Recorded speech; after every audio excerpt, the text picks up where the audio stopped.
If you came to the United States through a family parole program, this video is for you.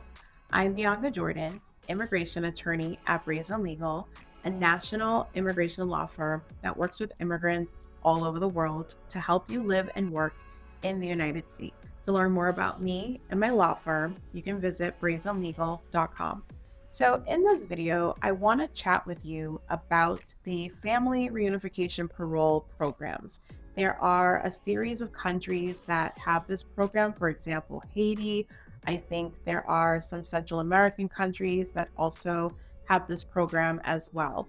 And the reason why these programs exist is because the immigration agencies in the United States wanted to provide a way for certain family members to come into the United States to wait for their green cards here instead of having to wait for them overseas. One such program is the Haitian Family Reunification Parole Program, which President Obama created in 2014 to allow certain Haitian immigrants to come into the United States to wait for their green card here. The program is not open to everybody. So, in order to be eligible for the Family Reunification Parole programs, you first have to be the principal or derivative beneficiary of an approved I-130 that was filed on your behalf, and you cannot be an immediate relative.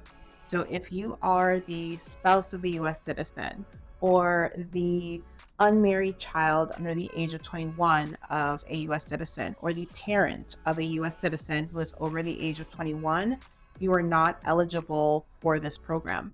This program is invitation only. The National Visa Center will send you a letter and or an email that says that you are invited into the Family Reunification Parole Program. And typically, this program is only available to people who are in a preference category. So you're in a preference category if you are married to a green card holder, if you are the married child of a U.S. citizen, or if you are the son or daughter of a U.S. citizen and you're older than 21 years of age, or if you are the sibling of a U.S. citizen. Those are the preference categories that would be eligible for parole through this program.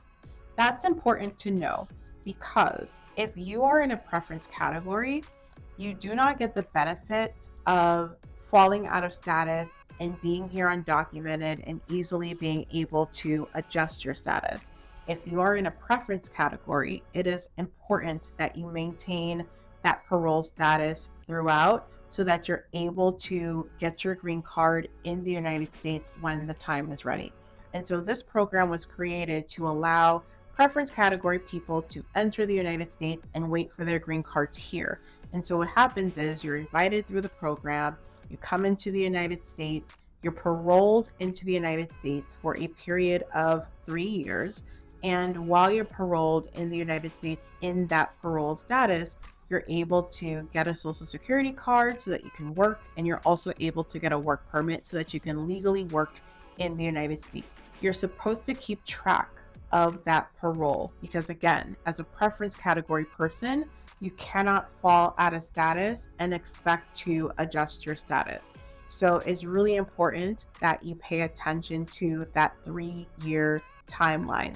What's happening with a lot of people, particularly those who are coming in through the Haitian Family Reunification Parole Program, those who've been coming in since 2014, 2016, and those who are starting to come in now. What's happened with a lot of these people is that they entered the United States, they had that 3-year parole, and they didn't track it. And so now their parole is expired, and now they've fallen out of status. There are some people who fell out of status and then they tried to apply for a green card, which was denied for a variety of reasons. It could have been that you fell out of status and you cannot, as someone in a preference category, file a green card application through this program if you are not in lawful status when you apply. Another problem that is happening is people see that 3-year timeline and think that in 3 years they can automatically apply for a green card. That's not true. You have to wait until your priority date is current.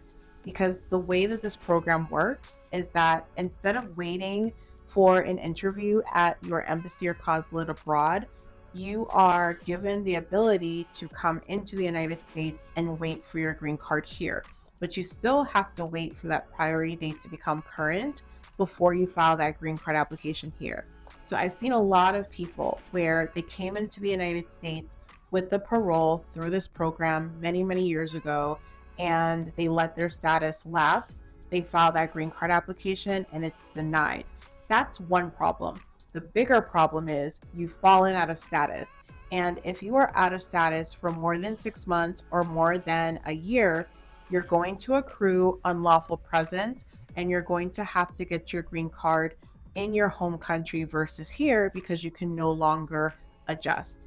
You're going to need a waiver, which currently is taking about 4 years to get, and you can only apply for that waiver if you have a qualifying relative, such as a U.S. citizen or green card holding spouse, or a U.S. citizen or green card holding parent. The other problem that's happening is because you're letting your parole status lapse, that also means you no longer have valid work authorization.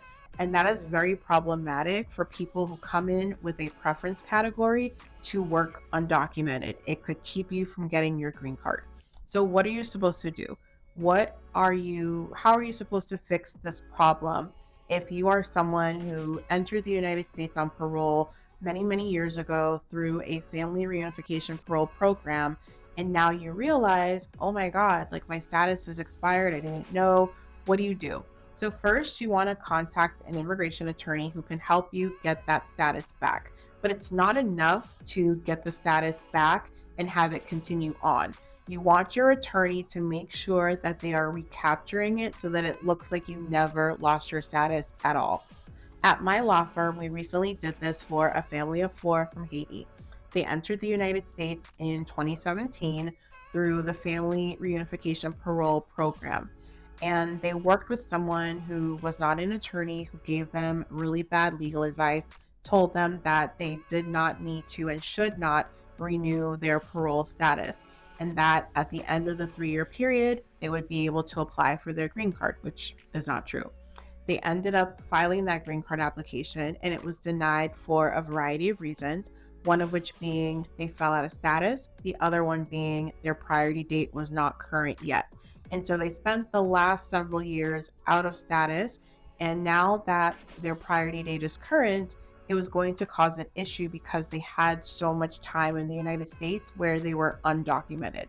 And so what I did was I filed a renewal parole for them to recapture their parole so it looks like they never lost status. USCIS not only approved it, but they backdated their parole as well. So when the time comes for them to file that green card application, they don't have to worry about being here out of status. And so I really wanted to highlight this because we've got so many different parole programs happening right now. We've got the Family Reunification Parole Program for a variety of countries. We've got the Cuba, Haiti, Nicaragua, Venezuela Parole Program. We've got regular humanitarian parole. We've got the ability for TPS beneficiaries to travel on a travel document. We've got so many different types of parole, and they all have their own rules under the law.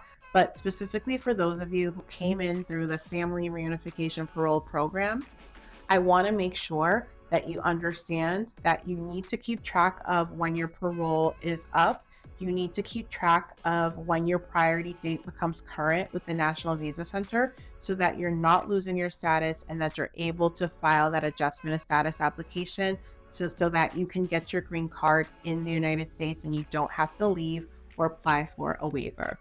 I hope you found this video helpful. Please share it with anyone you know that came into the United States under a parole program. And be sure to subscribe to this channel because I do share a lot of useful information and tips to help you successfully navigate our complicated immigration system. Thank you for watching.